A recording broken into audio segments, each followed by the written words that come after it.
2001년 9월 미국에서 큰 사건이 발생합니다. 바로 납치된 비행기 2대가 쌍둥이 빌딩이라 불리던 세계 무역센터에 충돌하는 사건이 발생한 것인데요. 이 사건은 이후에 과격 집단인 알카에다의 소행임이 드러났습니다. 결국 미국이 전쟁을 선포하는 도화선이 되고 말았습니다. 사건 자체가 너무나 충격적이었던 나머지 이에 관해 여러 음모론도 제기되었는데요. 오늘 소개할 이야기는 9.11 사건에 얽힌 음모론들에 대한 이야기입니다.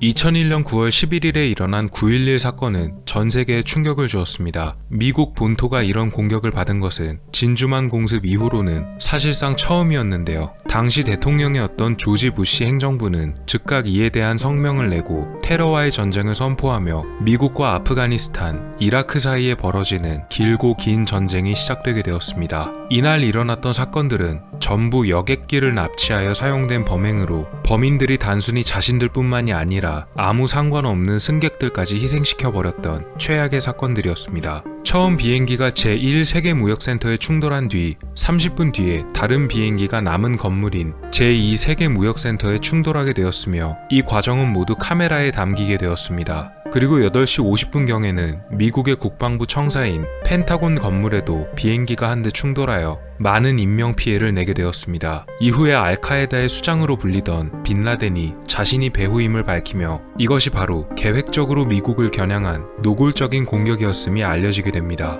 결국 쌍둥이 빌딩은 모두 무너지게 되었으며 이 과정에서 숨진 사람들은 승객들을 포함한 2,749명이었고 한국인들도 28명이나 포함되어 있었습니다. 미 국방부인 펜타곤에 충돌한 사건 역시도 많은 사상자를 내게 되었습니다. 총 135명의 희생자를 냈으며 정부 기관이 마비되는 상황이 초래됐습니다. 사건이 일어났던 뉴욕에는 엄청난 인력의 소방관과 경찰들이 투입됐고 경찰서는 근처에 있던 버거킹 점포를 임시본부로 사용해야만 할 정도였습니다.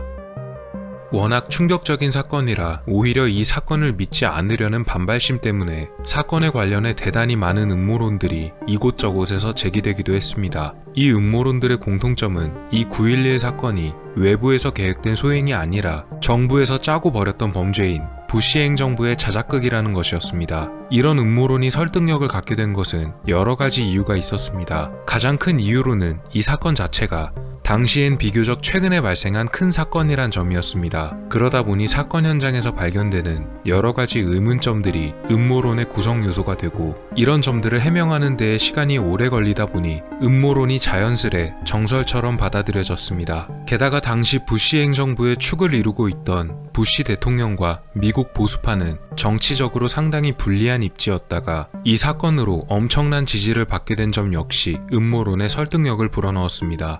딜런 에이버리가 감독하고 제작했으며 이런 음모론들을 모아놓은 영상물인 루즈 체인지라는 다큐멘터리가 2005년부터 2009년까지 제작되었는데요. 이 영상에서 제기되는 음모론들은 대다수가 시간이 지나 반박되었으며 시리즈를 거듭할수록 감독 본인이 영상들의 내용을 수정하는 경우도 생겼습니다. 영상에서 제기된 음모론들은 다음과 같습니다. 이 사건이 벌어지고 난 뒤에 왜 미국 정부에서는 사건 현장에서 여객기의 블랙박스를 회수하지 못했냐는 것. 이것은 당시 사고의 규모가 너무 컸기 때문입니다. 무역센터에 충돌한 사고로 인해 발생한 화재는 약 섭씨 1000도 이상의 화재가 1시간 이상 지속됐고 블랙박스가 온전히 남아있기란 어려웠습니다. 게다가 건물 2개가 모두 붕괴했기 때문에 이미 고온의 화재로 손상된 블랙박스가 건물 붕괴의 충격으로 인해서 사실상 완전히 파손됐을 가능성이 높았기 때문입니다.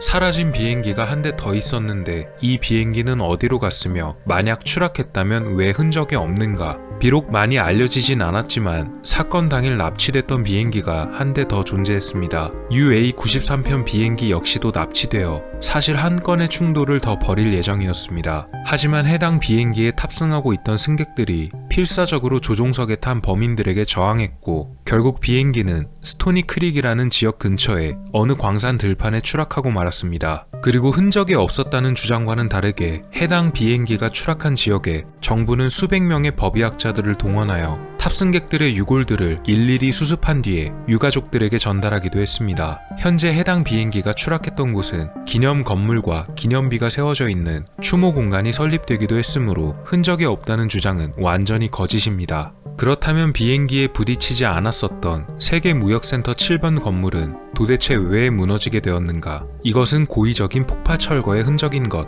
세계무역센터는 쌍둥이 빌딩뿐만이 아니라 1번 건물부터 7번 건물까지 7개의 건물로 구성이 되어 있었습니다. 이 중 7번 건물이 무너진 것에 대한 음모론입니다. 이것은 비극적이게도 당시 7번 건물이 세계무역센터 1번 건물과 마주보고 있는 형태로 1번 건물에서 발생한 사고의 여파가 7번에까지 그대로 전달되었기 때문입니다. 사이에 더 낮은 층수의 건물이었던 6번 센터를 두고 마주보고 있었지만 7번 건물 역시 파편과 비행기 잔해들로 손상을 입었고 심각한 화재가 발생했습니다. 이런 여러가지 점들로 인해서 7번 건물 역시도 지속적으로 엄청난 피해를 입었고 7시간이 넘게 화재가 지속되었기 때문에 철골 구조물이 버티지 못하고 붕괴했던 것이라고 합니다. 이 음모론을 바탕으로 해서 실제로 미국 국립표준기술연구소에서 폭파 철거에 관한 시뮬레이션을 직접 진행하기도 했었는데요. 음모론의 내용대로 7번 건물을 무너뜨리려면 건물 내부 방화제를 모두 벗긴 다음 기둥마다 약 4kg의 폭탄이 필요하고 이와 같은 작업을 모든 층에 벌여야 하며 결정적으로 이런 작업이 진행되는 동안 설치 사실을 은폐하기 위해 주변을 통제해야 했습니다. 하루에도 수백 명의 인원이 출퇴근을 해야만 하는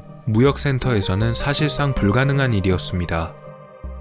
9.11 사건 이전 몇 주 동안 대피 훈련이 벌어졌고 건물주였던 레리 실버스타인이 사건 발생 약 6주 전부터 건물에 35억 달러가 넘는 보험을 들었던 이유는 무엇인가? 세계무역센터에 이런 비슷한 사건이 벌어진 것은 2001년 9.11 사건이 처음이 아니었습니다. 대중적으로 많이 알려지지는 않았지만 1993년에도 세계무역센터를 상대로 폭탄을 설치하고 폭파시킨 사건이 있었습니다. 이 사건 역시도 알카에다에 의해 벌어졌으며 지하주차장 2층에서 벌어진 폭발로 인해서 지하 6층 일부까지 파괴된 사건이었습니다. 이 사건도 당시로서는 대단히 충격적이었고 그로 인해 세계무역센터에서는 종종 이런 사건에 대비해서 대피 훈련을 실시했기 때문에 이상할 것은 없었습니다. 건물 주인 레리 실버스타인이 보험을 든 것은 정말로 우연의 일치였다고 합니다. 그가 보험을 든 건 역시도 이 1993년 사건 때문이었는데요. 실제로는 사건 6주 전에 급하게 들었던 것은 아니라고 합니다. 세계무역센터 지하에 숨겨져 있었던 1,600억 달러 상당의 금괴가 전부 사라지고 왜 2억 달러 상당의 금괴들만이 발견됐는가? 미리 알고서 빼낸 것이 아니었는가? 이것은 금괴의 액수가 잘못 알려진 것입니다. 세계무역센터 지하에 금괴가 있던 것은 사실입니다. 4번 건물에 금괴들이 보관되어 있었다고 하는데요. 그 양이 지나치게 부풀려져 알려졌기 때문입니다. 실제로 보관되어 있던 금괴의 양은 약 2억에서 3억 달러 사이의 양이 보관되어 있었고 언론에 이것이 보도되는 동안 수치가 잘못 부풀려져 그 양이 1,600억 달러로 알려지게 됐기 때문이라고 합니다. 사고가 일어났던 또 다른 건물인 미국의 국방부 펜타곤 현장에는 왜 비행기들의 파편이 존재하지 않으며 잔디밭에는 아무 흔적이 없는가? 이것은 음모론자들이 언론에 보도된 사진이나 뉴스에 나오는 영상들만 보고 사건이 벌어진 펜타곤 근처의 현장을 제대로 알 수가 없었기 때문입니다. 당시 펜타곤 근처의 현장을 촬영했던 다른 사진들에는 분명히 비행기의 파편들과 사고 후의 처참한 흔적들이 그대로 드러나 있는 사진들이 존재합니다. 루즈 체인지 말고도 또 다른 영상에서도 이와 비슷한 음모론들이 제기되었습니다. 시대정신이라는 다큐멘터리였는데요. 역시 9.11 사건은 자작극이란 음모론을 제기합니다. 이 영상에서 제기한 음모론은 건물들의 철제 골조가 정확히 사선으로 잘렸으며 건물 근처에 비행기의 잔해가 없었다는 점을 들어 고의적인 폭파 철거라는 주장들이 있었습니다. 하지만 이건 역시도 곧 반박되었습니다. 고의적인 폭파 철거는 앞서 말한 것처럼 사실상 폭탄 설치 자체가 불가능에 가까웠으며 비행기 잔해 역시 건물 잔해와 뒤섞였지만 굉장히 많이 퍼져 있었기 때문입니다. 이렇게 음모론들이 수없이 퍼지다 보니 개중에는 9.11 사건에 관한 괴담이나 도시전설들이 유행하기도 했습니다. 사건 당시 얼마 지나지 않아 떠돌던 사진 중 비행기가 날아오는 것을 배경으로 어느 남자가 서 있는 장면이 촬영된 사진이 꽤 화제가 되기도 했었습니다. 이 사진은 곧 9.11 사건 3초 전에 찍힌 사진이라는 제목으로 불리며 사진 속 남자는 살아남았고 이 사진을 팔아서 떼돈을 벌었다는 이야기도 붙었는데요. 당연히 이 사진은 합성입니다. 사진 속 남성이 이 사건의 장본인이었습니다. 그는 자신의 옛날 사진에 비행기를 합성해서 장난으로 친구들에게 사진을 이메일로 전송했고, 이 사진을 받은 친구들이 인터넷에 사진을 업로드해서 순식간에 이 사진이 퍼지게 된 것이었습니다. 남성은 사진이 여기저기 퍼지며 사태가 커지게 되자 직접 어느 게시판에 글을 써서 사과하기도 했다고 하네요. 미국에서 사용되는 $20 지폐를 접으면 불타는 세계무역센터의 모습이 나온다는 희한하면서도 꽤 흥미로운 괴담도 등장했습니다. 실제로 $20 지폐를 이런 과정을 거쳐서 특정한 모습이 나오도록 접으면 언뜻 보기에는 그럴듯하게 세계무역센터가 불타는 듯한 모습이 나옵니다. 게다가 뒷면으로 뒤집으면 세계무역센터뿐만이 아니라 동시에 공격받았던 미국 국방부 펜타곤이 불타는 모습과 흡사한 그림까지도 나오는데요. 물론 어디까지나 우연의 일치겠지만 기묘하게도 비슷한 이런 모습들 때문에 실제로 미국인들 사이에서는 꽤 유명하게 퍼졌던 도시전설이라고도 합니다.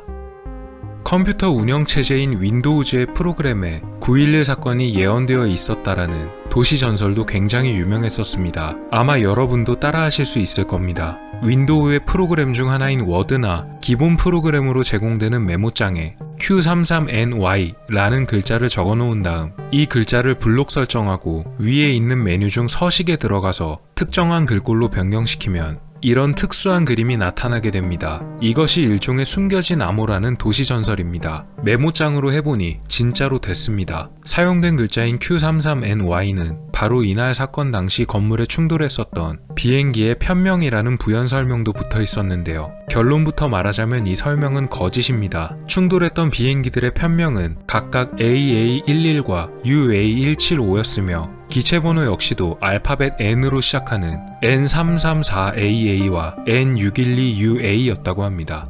확실히 9.11 사건은 대단히 충격적인 사건이었습니다. 이후에도 세계 곳곳에서 여러 건의 테러가 발생하며 현재까지도 많은 사건들이 벌어지고 있지만 9.11 테러가 가장 기억 속에 남아있는 듯합니다. 당시 세계무역센터가 있었던 자리에는 희생자들을 추모하는 기념 공간이 설치되어 있으며 주변을 공원으로 조성해서 많은 사람들이 찾아올 수 있도록 했습니다. 또 매년 9월 11일이 되면 이 장소에서 당시 희생된 사람들을 추모하기 위해 조명을 밝히는 행사를 진행하고 있다고 합니다. 아직까지도 비극적인 사건으로 남아있는 9.11 사건과 그에 얽혀있던 음모론들, 그리고 여러가지 도시전설에 관한 이야기였습니다. 오늘 미스터리 어떠셨나요? 여러분의 구독과 좋아요의 힘으로 다음에도 재밌는 미스터리로 찾아오겠습니다. 미스터리 큐브였습니다. 감사합니다.